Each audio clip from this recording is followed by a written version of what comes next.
صلوات بر محمد و آل محمد اللہم صلی علی محمد و آل محمد وعجل فرجہ۔ اس کے بعد سجدہ کن چیزوں پر ہوتا ہے؟ سجدہ یہ اس کے لیے کلیہ یہ ہے کہ ہر وہ چیز جو زمین سے اگتی ہے یا زمین کا حصہ ہے، ہر وہ چیز جو زمین سے اگتی ہے یا زمین کا حصہ ہے لیکن کھانے پینے اور پہننے میں استعمال نہیں ہوتی، یعنی کھانے میں پینے میں پہننے میں استعمال نہیں ہوتی۔ جو چیز کھانے پینے میں استعمال ہوگی اس پر سجدہ جائز، بندہ کے عام رکھ کے اس پہ سجدہ کرے تو وہ سجدہ صحیح نہیں ہوگا، یعنی کھانے پینے کی کوئی چیز جو ہے وہ آگے رکھ کے اس پر سجدہ نہیں کیا جائے گا۔ اسی طرح لباس کی، اسی لیے کپڑے وغیرہ پر نہیں، کیونکہ پہننے کی چیز، کھانا پینا اور پہننا یعنی ایک کلیہ ہے، زمین کا حصہ ہو یا زمین سے اگے اور کھانے پینے اور پہننے میں یعنی لباس وغیرہ میں استعمال اس میں شامل نہ ہو، اس کی جنس سے نہ ہو، ان سب چیزوں پر۔ سیمنٹ پر ہمارا یہ جو پتھر ہے اس پہ سجدہ ہو جاتا ہے، البتہ جو کیا کہتے ہیں اس کو، سیمنٹ کا فرش ہے، اگر سیمنٹ کا، اس پر سجدہ صحیح نہیں ہوگا، سیمنٹ پر سجدہ صحیح نہیں ہوگا۔ اسی طرح پکی ہوئی مٹی، برتن گھڑا وغیرہ بنایا تو پکی مٹی ہوتی ہے، اس پر بھی سجدہ نہیں ہوگا، یعنی مٹی جو کچی مٹی، عام مٹی جو ہے اس پر، البتہ اس پتھر پر جو ہے۔ اسی طرح معدنیات کے پتھر جتنے بھی ہیں باقی، مثلا فیروزہ، عقیق، یہ وہ اس طرح کی چیزیں، ان پر بھی سجدہ صحیح نہیں ہے، کوئلہ وغیرہ۔ یعنی خلاصہ شاید یہی ہے کہ البتہ کاغذ پہ ہو جاتا ہے، کاغذ بغیر لکھا ہوا صاف کاغذ، صاف و پاک کاغذ جو ہے اس پہ ہو جائے گا۔ اگر کچھ بھی نہیں ہے تو پھر یعنی سب سے افضل پہلے نمبر پر تو مٹی ہے، مٹی میں سے پھر خاک شفا۔ اب یہاں پر مثلا ہماری مسجد کے اندر خاک شفا موجود ہوتی ہے سجدے گاہ، اس کے باوجود جو ہے وہ لکڑی کا جو سجدے گاہ ہے وہ یہ اٹھا لینا، تو یہ افضل کو چھوڑنا ہے، افضل کو چھوڑنا، افضل سب سے افضل خاک شفا، خاک شفا، اس کے بعد کوئی بھی مٹی، یعنی دوسرے نمبر پر کوئی بھی مٹی۔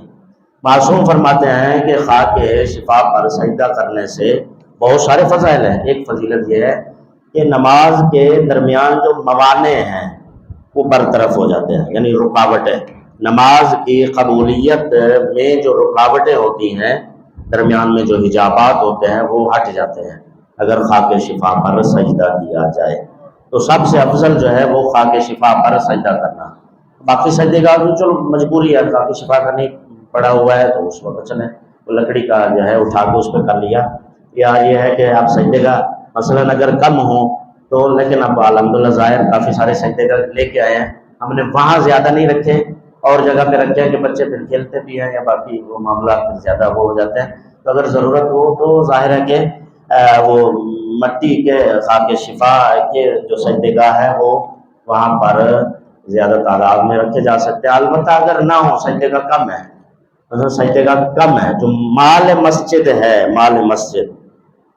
ایک سجدے گاہ لے سکتے ہیں، اس میں اضافی دوسرا سجدے گاہ لینا سجدہ پر نماز باطل ہے، دوسرا سجدے گاہ وہاں سے لینا اگر کم ہے۔ ہاں سجدے گاہ زیادہ پڑے ہیں، اضافی پڑے ہیں، اور باقی جو کیا نام ہے، یعنی نمازی اتنے نہیں ہیں یا سجدے گاہ بہت زیادہ ہے، نمازی بھی ماشاءاللہ ہیں لیکن سجدے گاہ بھی کافی زیادہ ہیں، تو پھر دو رکھے جا سکتے ہیں۔ یہ نہ ہو کہ مثلا سجدے گاہ 10 پڑے ہیں، 5 نماز ہے جو ہے وہ سارے نمازی دو سجدے گاہ کے ناک کے نیچے رکھنا بھی مستحب ہے، تو سجدے گاہ ختم ہو، باقی نمازی بیچارے، پھر وہ جائز نہیں ہوگا۔ البتہ اگر وافر مقدار میں ہیں تو پھر مال مسجد سے وہ کیونکہ وقف عمومی ہے، وہ سب کے لیے ہے، وہ کسی خاص ایک فرق کے لیے نہیں ہے۔ مولوی 3 سجدے کا رکھ لے اور جو پیچھے بیچارے نمازی ہیں تو اس کی نماز اپنی وہ خراب ہو جائے گی،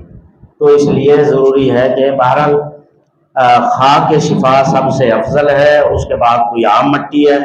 اس کے بعد یہ ہے کہ البتہ کاغذ وغیرہ پر بھی ہو جاتی ہے،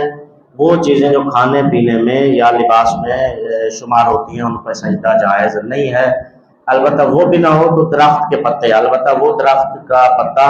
جو کھایا نہیں جاتا، مثلا ساگ ہے سرسوں کا، اس پہ نہیں ہوگا، اس پتے میں۔ باقی جو اسی طرح مثلا وہ چیز جو کھانے میں استعمال نہیں ہوتا ہے وہ پتا جو ہے اس پہ کیا جا سکتا ہے، اس کے علاوہ باقیوں پہ نہیں کیا جا سکتا۔ اس میں البتہ ٹائم تو وہ ہو گیا ہے، پھر اگلے جمعہ پتہ نہیں ذہن میں آ گیا ہے، پھر یاد نہیں رہے گا شاید، یہ بتانا۔ بعض اوقات یہ ہوتا ہے کہ مثلا نماز کے اندر سجدے کا اٹھے ہیں، پیشانے میں سجدہ، اس کی وجہ سے آگے چلا گیا۔ بچہ ساتھ بیٹھا تھا، اس نے سجدے کا اٹھا کے بھاگ گیا، اور بندہ دوران نماز ہے، نماز نہیں توڑ سکتے، کیا کریں؟ یا کوئی ایسے کوئی پتہ بھی نہیں ہے، کچھ بھی نہیں ہے ہی نہیں، یعنی کوئی بھی مجبوری ہے جس کی وجہ سے سجدے کا آپ دوران نماز کیا کریں؟ تو وہاں پر اکثر یہ ہے کہ وہ اس طرح غلطی کرتے ہیں کہ ہاتھ کے اوپر سجدہ، تو ہاتھ کو اس طرح رکھتے ہیں، ہاتھ کو اس طرح رکھنا ہے، ہاتھ کو اگر کبھی ہاتھ پر سجدہ کرنا پڑ جائے تو ہاتھ کو یہ ہتھیلی، کیونکہ سجدے اعضائے سجدہ میں سے ہے،